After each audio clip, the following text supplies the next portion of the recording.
এইগুলো কি করতেছে? আমার দ্বারা এটা সম্ভব না। সম্ভব না অসম্ভব সেটা আমি বুঝবো। তুই শুধু চুপচাপ থাক, যা করার আমি করছি।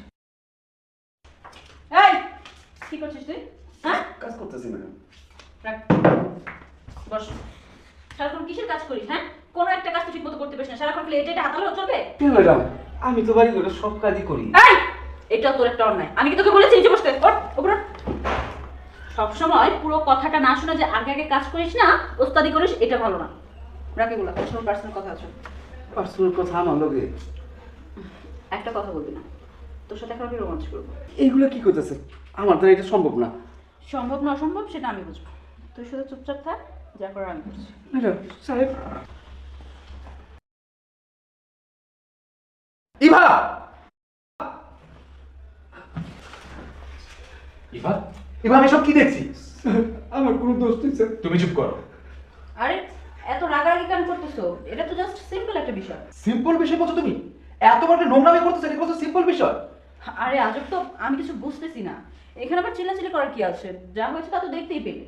তুমি না বুঝলো, আমি খুব ভালো করে বুঝতেছি। তুমি আমার ভালোবাসার মানুষ। আমার ভালোবাসার মানুষ একটা কাজের ছেলের সাথে নোংরামি করতেছে, আর বলছো সিম্পল বিষয়। দেখো, তুমি যদি তোমার ভালোবাসার মানুষ না হতে না, ইচ্ছে করছিল থাপড়িয়ে তোমার সবগুলো দাঁত ফেলে দিতাম। এই, তোমার সাথে এখন আমার বিয়ে হয়নি, সো চোখ নিচে নামিয়ে কথা বলো। আর তাছাড়া আমি এমনই, আমি সবসময় এমনই করব। তোমার যদি ভালো লাগে আমাকে বিয়ে করবে, নাহলে করো না। এই নোংরামি নিজ চোখে দেখার পরেও তুমি ভাবলে কি করে যে আমি তোমাকে বিয়ে করবো? তোমার থেকে না, তোমার থেকে ওই পাড়ার মেয়েগুলো শতে গুণে ভালো আছে। তাহলে যাও না, এখনো কেন দাঁড়িয়ে আছো? ওই বাজারে যে কোনো একটা মেয়েকে ধরে বেঁধে বিয়ে করে ফেলো, তাহলে তো লেটা চুকি গেল। আসছে জ্ঞান দিতে, রাতের বেলা ঠন কথা বলা, বড় বড় কথা বলতে পারে। ম্যাডাম, এটা ঠিক হলো না। এতদিনের সম্পর্ক এইভাবে আপনি ভেঙে দিলেন। আরে ধরো, আপনি কি মনে করছেন যে আপনার জন্য সম্পর্কটা নষ্ট হয়েছে? না, আমি ইচ্ছে করে আপনার সাথে এমনটা করেছি, কারণ আমি জানি এই সময় আমার বয়ফ্রেন্ড সবসময় আমার বাসায় আসবে। আর এসে যদি আপনারা আমার এই মুহূর্তটা দেখে, তাহলে ও আমাকে অবশ্যই ছেড়ে চলে যাবে। তার কারণ হচ্ছে, ওর চাইতে কোটিপতি ঘরের সন্তান না এখন আমাকে বিয়ে করার জন্য উঠে পড়ে লেগেছে। ও যদি আমার লাইফে থাকে, তাহলে ওকে আমি আমার হাতে আনতে পারবো না, তাই না?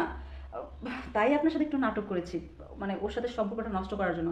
আপনি কিছু মনে করবেন না, হ্যাঁ? আপনি আপনার কাজ করেন মন দিয়ে, আপনি এখন আপনার কাজ করুন, আমি একটু শপিংয়ে যাবো। বড় লোক গণিরা খেলা কিছুই বুঝি না। এই দরে এই সারে